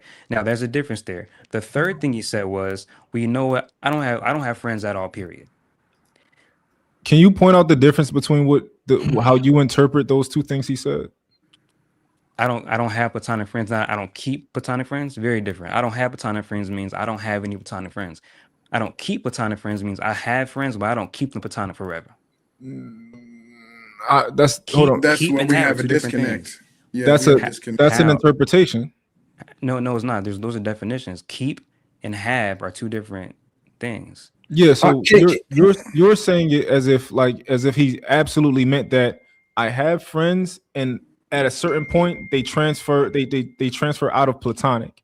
That's not a fact. That's how you interpret what he says. It's also possible that he said, yo, like, I don't keep platonic friends, meaning that like I don't have platonic friends. It can mean that also. It can, but I don't. So respectfully, I don't go off of assumption and interpretation. I go off of what someone says. No, you have to go off interpretation. Because even word definitions is how you words have different definitions. We can be too sometimes to a fault. I think if someone was to say, I don't have cigarettes, and I don't keep cigarettes, it would be interpreted as the same thing. So I think there's an interpretation disconnection here because we, for the most part, most of us understood what he was saying and didn't see a difference in the two answers. So that's why I asked specifically, where did we see the disconnect to figure out where you found that there was a misguiding there. So for the sake of the conversation, oh wait, real quick. For the sake of the conversation, so we can move forward, I'll concede that. Y'all are right. Does it change the fact that he still changed his answer twice then? Because first he said one thing, then he said I don't have no friends at all. Can we move forward in the conversation? I'll give y'all that. I don't think we can say that he changed his answer though. I think you're paraphrasing. He specifically said, "I don't play those games." No. He literally said, "I don't even have lady friends." He literally said that verbatim. But he said, "I After don't." After saying, he didn't say I don't have lady friends though. I don't think he said that. I think he don't play those games. Can somebody play? I think he did say that, but it was all continuations of the same. I don't think it was all continuations of the same thing. I don't have any money on me, or no, I don't have any money. I don't have any money on me. I don't have any money in my account. They kind of the same thing, even though I'm saying three different things. It's the same thing. Like at the end of the day, the bottom line to wrap it all up was I don't play them type of games. So I mean, we're not really on. Okay. Let me pose this: if we all felt like he was being disingenuous, do you think that we'd even be having this conversation, or do you think that we'd have been in agreement with the message? Well, I don't know, because like I mentioned, I don't enjoy speaking on assumptions or inferences. I can't. I was asking the people. I'm talking about my man, but not you. I'm asking everybody that was actually in the conversation that when we responded to your video. Like, so if we thought the same way that you did, like if we took it the same way, I'm asking them, do they think that we would still be having this conversation, or you would have had the same reaction that we had initially? If we thought he was being disingenuous. No, I can concede. Who is this? Just Beauty. I can concede. I'm not always right. No, I can concede. And if they're telling me something, I can concede. Oh, bro, stay out the comments. Advance the conversation. Don't pay these comments. Don't pay read the comments. Don't pay these comments. Not on Tuesday. Not on Tuesday.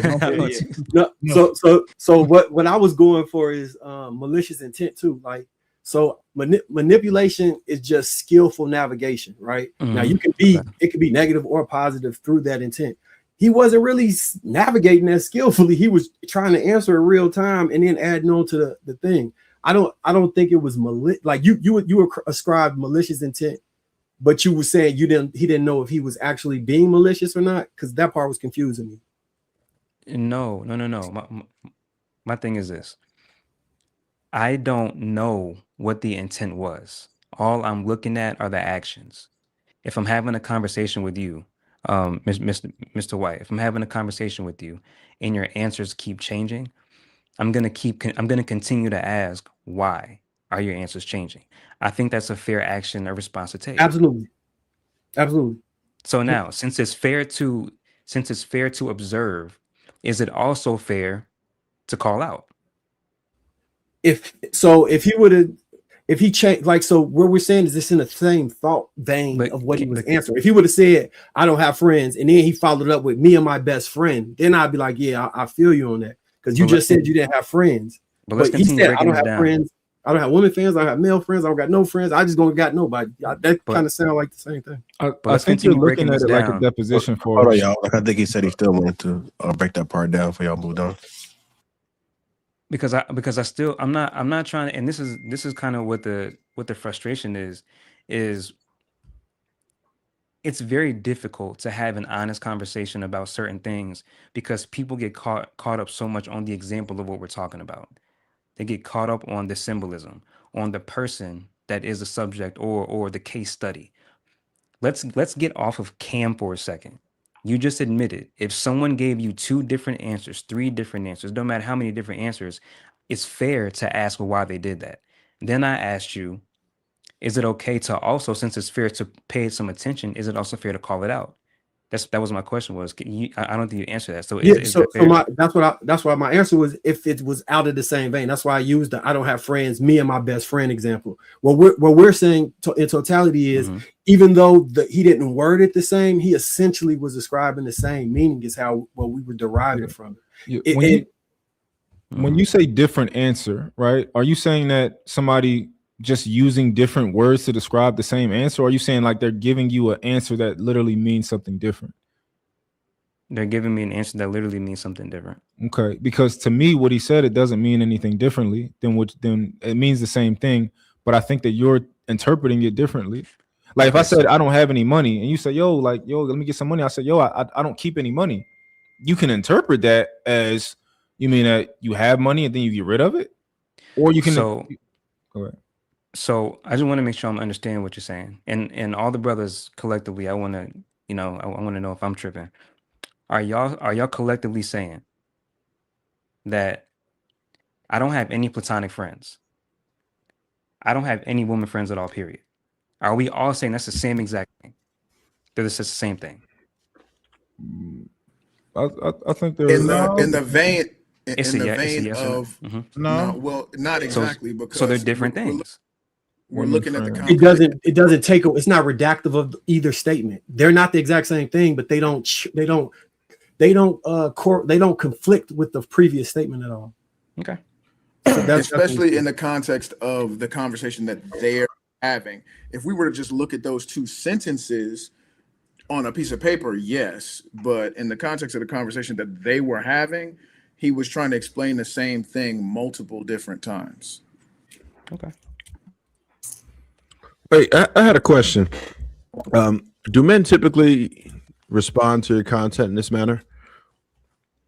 I'm sorry, content judging by the comment. Yeah, I'm asking Forrest, do men typically respond to your content the way that this was received, or this is just a one-off? No, actually, a lot of the men that follow me love the content I post. I've had many takes and many views that I put out there that they had no problem with that sounded very similar to this. Okay, so when I say similar, if you had to give a percentage, if you had to give a percentage of men that follow you or just come past your content in the comments that are for your content, what would you say the percentage versus not for your content? I would say about 60 to 70%, because one thing that I also love doing, I love following people that don't necessarily agree with me. So there are some men and women that straight up do not agree with my content at all, and I follow them back. I don't mind, people around that disagree with me. So there's a lot of people that follow me that, bro, Forrest, I don't know, man, you tripping. And then there's also a lot that like, yo, I understand where you're coming from. That's all. Trevor, what was your question? Hold on. So I asked him if men typically react to his content in this manner, because he right now Forrest is saying that typically 70% of men agree with your content, right? Is that accurate? Right. Well, I didn't. Well, I heard him say speak on who he follows. Did you hear that? No, it's reciprocity. We follow each other. Okay, but not even fellow content creators. I just mean like comments, audience. Yeah, definitely. Okay, about 70%. Okay, so but you're saying 95% of people agree with this. Well, disagreed with this as far as men. You said 95% of men disagree with this. So then I guess you just chalk it up to bad messaging at this, or bad message for one, or a one-off bad message. Because if 95% of men receive it this way, but they typically don't, then you must have missed the mark, right? Just on this one as a one-off, and that's what I would chalk it up to, because everybody had a completely different interpretation from what it is that you said versus what you meant to convey. This is what I think. This is what I think. And I love you said that, bro. Here, this is what I think. And I think is true for both genders. Both genders do this.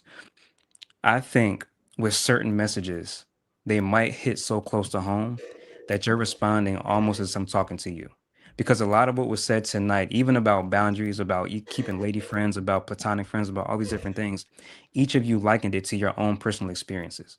So what I think about this video, I think a lot of men felt like, bro, that's how I move, but I move like that, not because I'm manipulative. I move like that because of X, Y, and Z. And it is an actual integral reason. And you calling it unintegral and you saying that I'm virtue signaling is wrong. And so I think you might want to put that back in the drafts, because that's not true. I think a lot of men responded like that. And then when I heard this convo, that's why I was listening so much. I was listening for someone, but not someone, but I was listening to y'all's responses. And a lot of it was personal experience. A lot of it was what I've seen. A lot of it was my wife. A lot of it was survival mode. Not knocking it. I never said it was wrong. I actually championed y'all for that. I just think it's interesting that when I get those responses, the minute that I say, okay, it could also possibly be this, they're like, oh, no, I can't.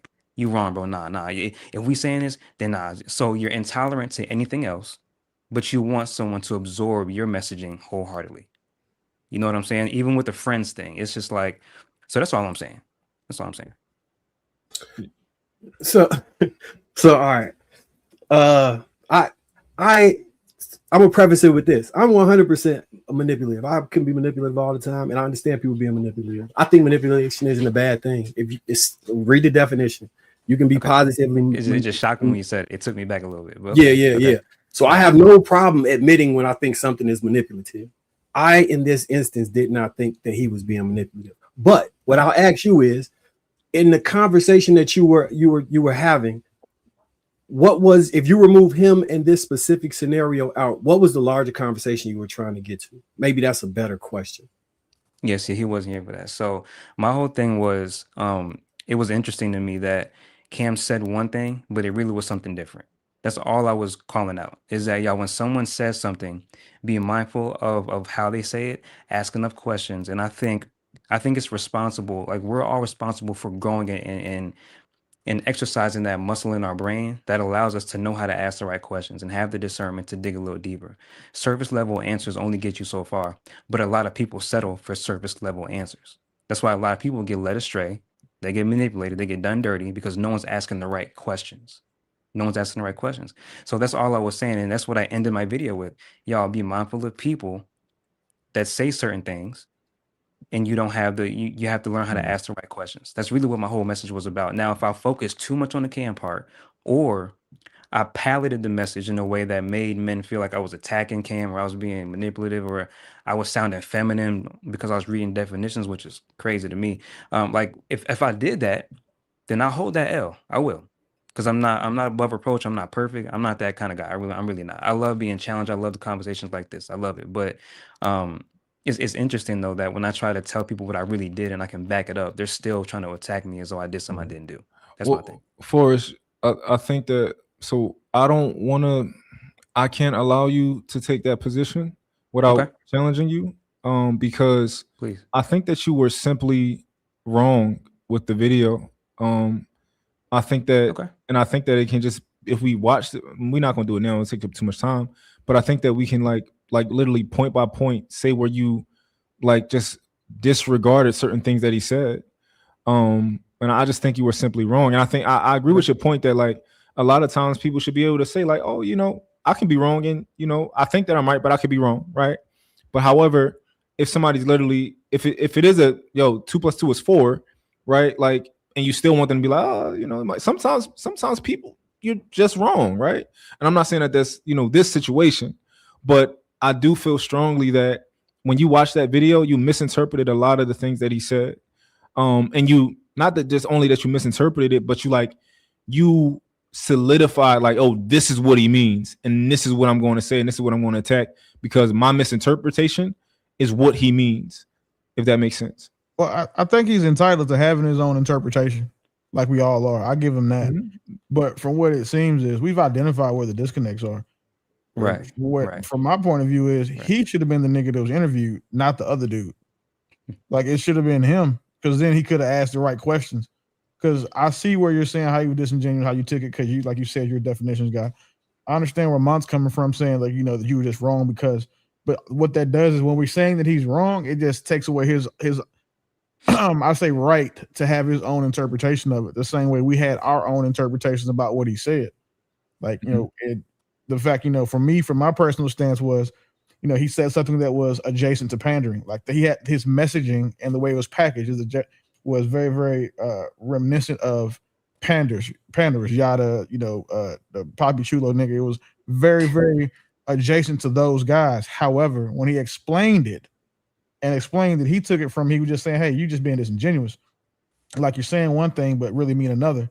And then trying to package it off as him saying, you're saying that you're doing this because you have this intentional choice that you're making to not be around these women, when it's just not, it's just a lack of discipline on your part.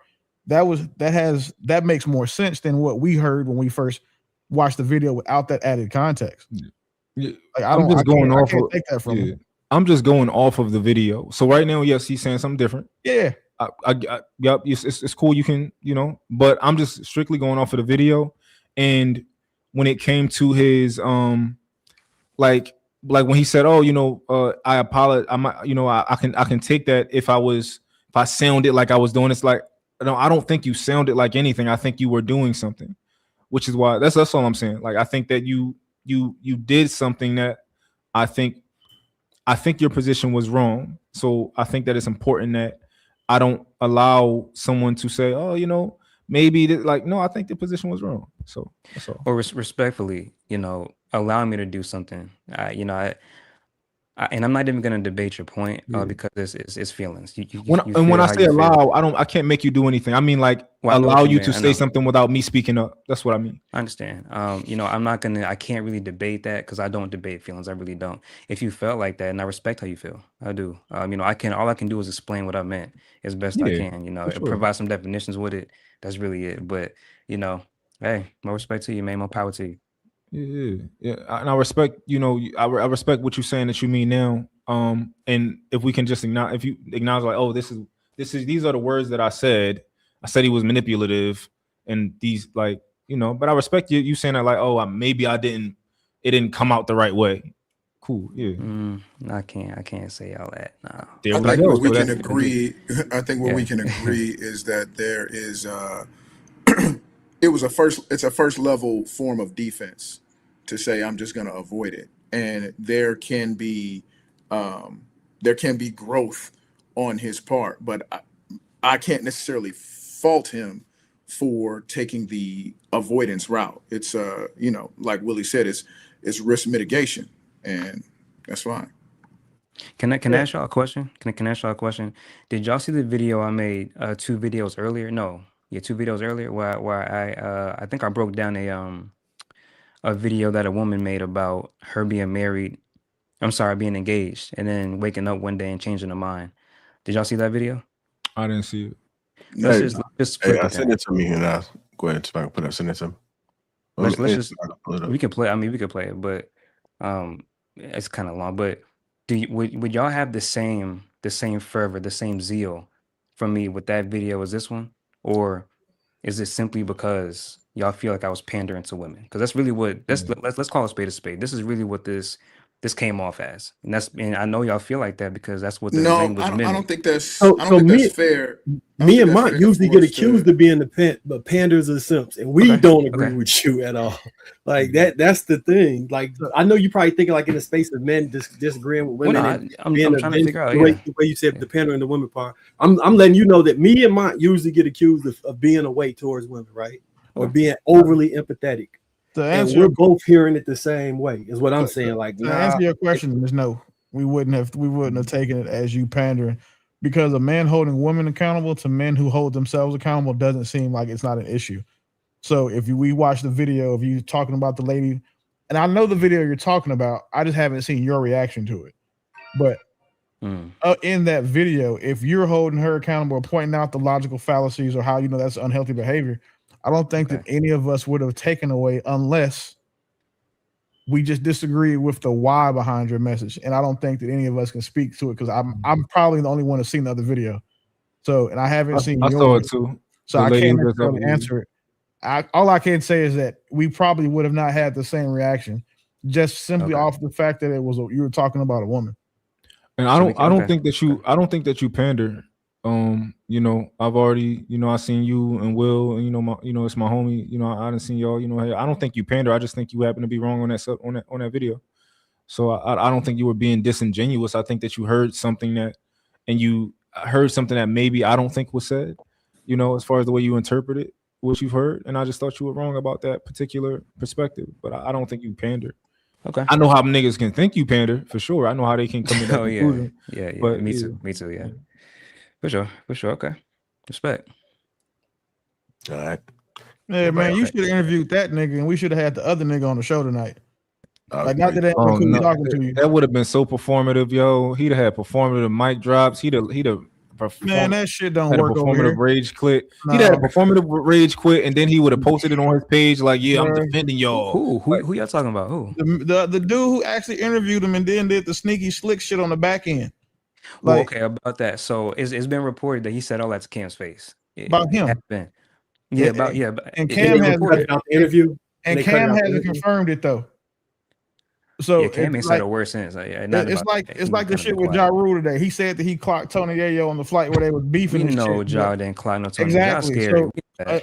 So until the other side confirm it, I don't take. You know what I'm saying, I'm not gonna give him no weight for it because it was super, unfortunately, feminine to wait until after this dude left to want to talk shit. But I would definitely support you having a conversation with Cam, and then we can get Buddy to come over. I wouldn't even say that that's really the biggest issue with that video is framing that men don't like women because they think of a certain thing. That's the main problem. Right. That's dangerous, poisonous language. We are driving a wedge between two genders based on logical thinking because one would in general not think a certain way. That is dangerous. So that would be the dirty macking part because you're literally usurping the community that needs to come together. If you have that much power, it's okay to speak in a less volatile form towards the folks that's supposed to be coming together with the folks that are watching you. He brought up our daughters and how you don't like, and that's the next part. That is called emotional manipulation. Because it's emotional anchoring. Yep. Mm-hmm. If you use daughters and wives and mothers, now you're forcing me to put them in a particular position or situation where I would be talking about women that I would be attracted to. That's a false equivalent. But at the same time, you get other women to view themselves as wives and daughters and mothers daughters and mothers of these dudes that would be attracted to them. So you're driving a wedge. You're not actually bringing people together.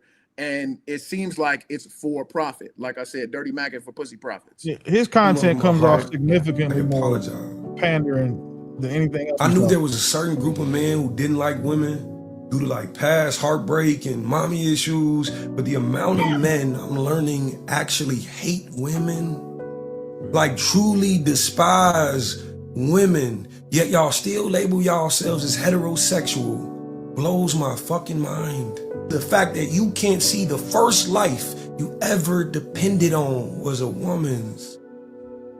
Grown-ass man with daughters and wives being unable to view them as anything other than objects will never sit right with me. Y'all saw me on Cam Newton's podcast and I asked him, Cam, do you have any platonic relationships in your life?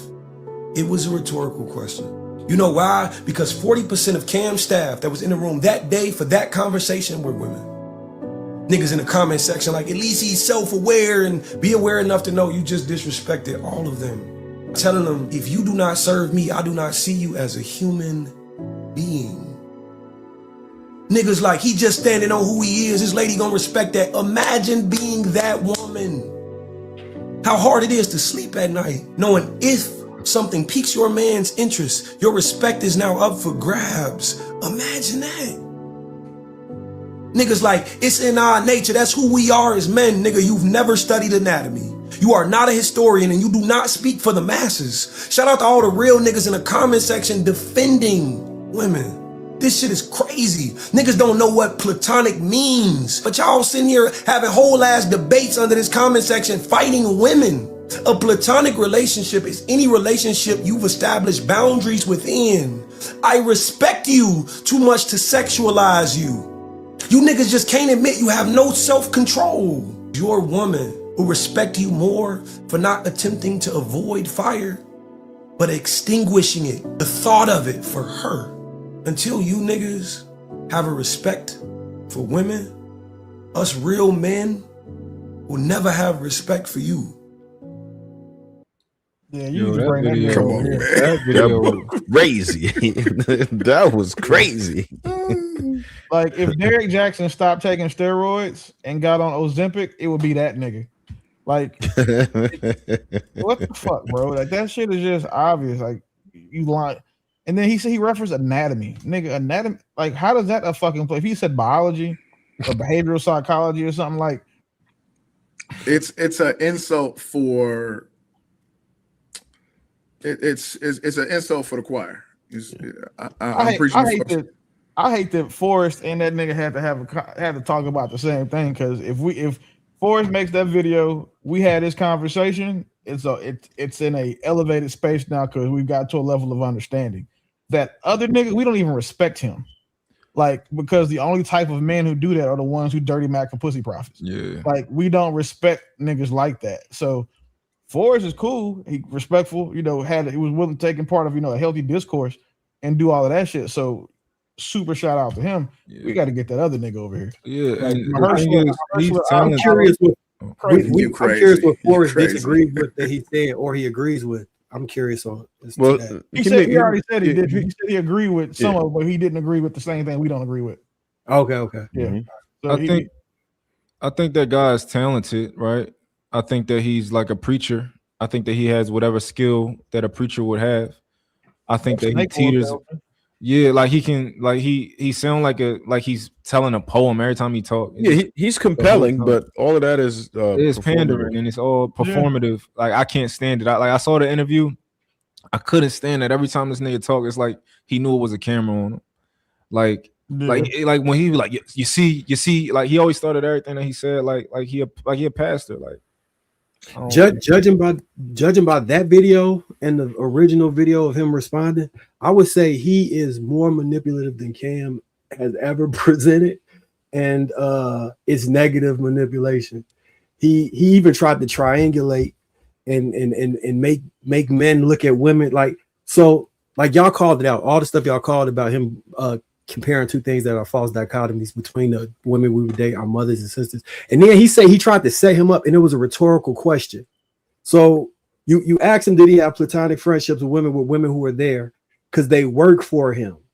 Then said he doesn't respect the women that work for him because they only work for him. Mm-hmm. Right? Then tried to draw a line around it's a boundary. All I meant by boundaries is, people you respect and you have lines you won't cross. But then made that he conflated boundary with friendship, or he conflated whatever that was that he was saying with friendship. Like he was jumping in and out of the right and wrong like double dutch to try and make a point and sway women to his side. And I get his point earlier about men. It's some of the stuff online. I'll be like, bro, hey, y'all niggas, especially the fresh fit, y'all can't like women. Like, God damn, y'all be tweaking with this shit. I'm not fighting with women. I don't got no. I normally ignore this shit. Like, man, she over there. I'm not.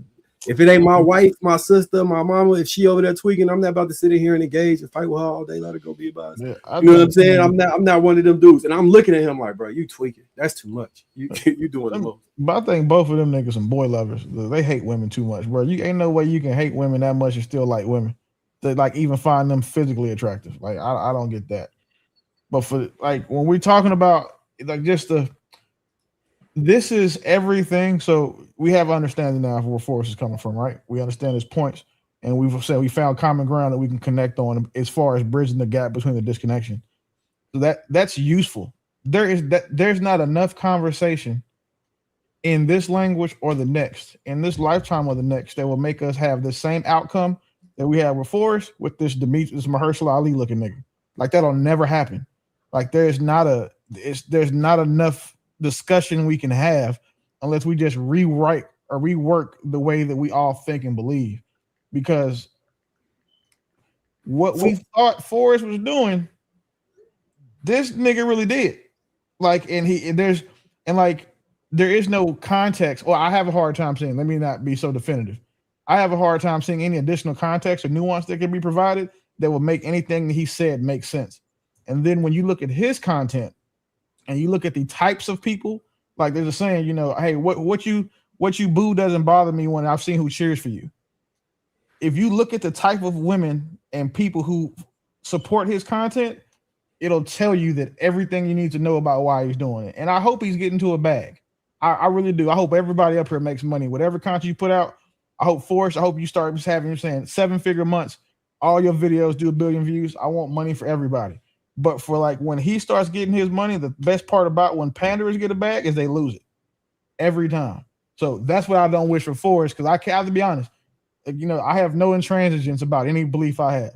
So my belief beforehand was that what you said was pander adjacent, and I thought that may have been the intention because of based on how you worded, how you packaged it, and how similar it sounds to other women who pander to women and other men who pander to women, right?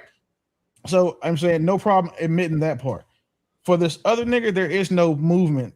There is no movement that's gonna be able to be had there. Because he did that shit on purpose.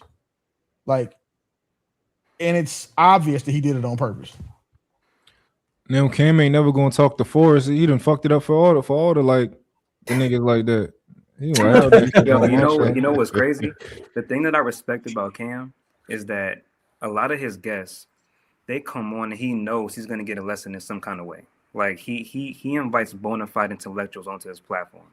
That's something I respect about Cam. Because a lot of people that have podcasts and platforms, they bring people on they know they have an intellectual edge over.